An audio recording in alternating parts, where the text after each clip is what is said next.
Hello, हाय, good morning सगळ्यांना. नमस्कार.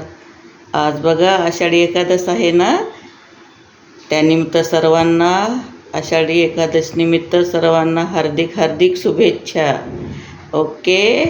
आज बघा, आज उपास आहे ना, सर्वांचा पण उपास असेल, मला माहिती आहे. पूर्ण सगळेजण उपास धरतात.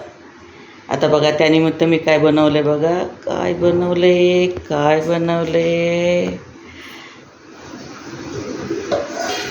रताळी,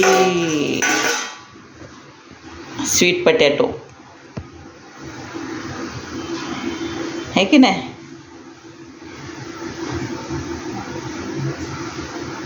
मस्त. इकडे साबुदाणा पण भिजू घातला, कारण टाईम लागतो ना साबुदाणा फुलायला. त्यासाठी म्हणलं अगोदर रताळी शिजवायचे आणि मग थोडं खायचं आणि मग साबुदाणा बनवायचा.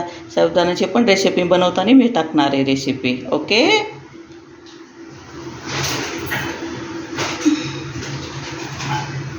आता आपण काढून घेऊ प्लेटमध्ये.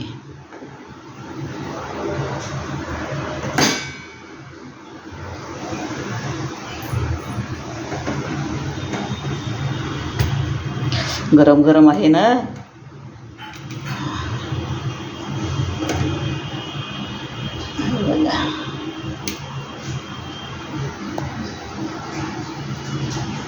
हे बघा बाकीचा पाण्यामध्ये शिजवला आहे. जास्त टाईम लागत नाही, 10-1 मिनटं लागतात शिजायला. आणि इकडं दूध आहे, दूध. ओके. आता आपण याच्यावर झाकून ठेवू.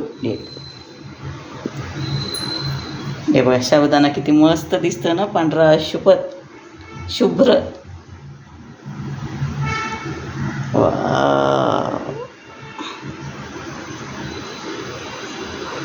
आज बऱ्याच जणांचा उपवास असेल ना, कारण वर्षातून एकदाच येतो ना. मी पण उपवास धरत असते.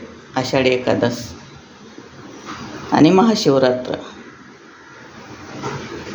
आणि पौर्णिमा, बुद्ध पौर्णिमा असते ना ती.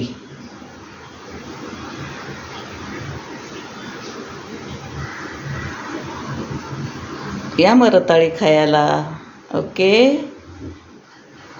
बाय. व्हिडिओ पाहिल्याबद्दल धन्यवाद. भेटूया पुढच्या ब्लॉगमध्ये.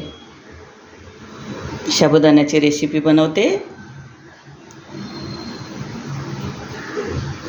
थँक्यू.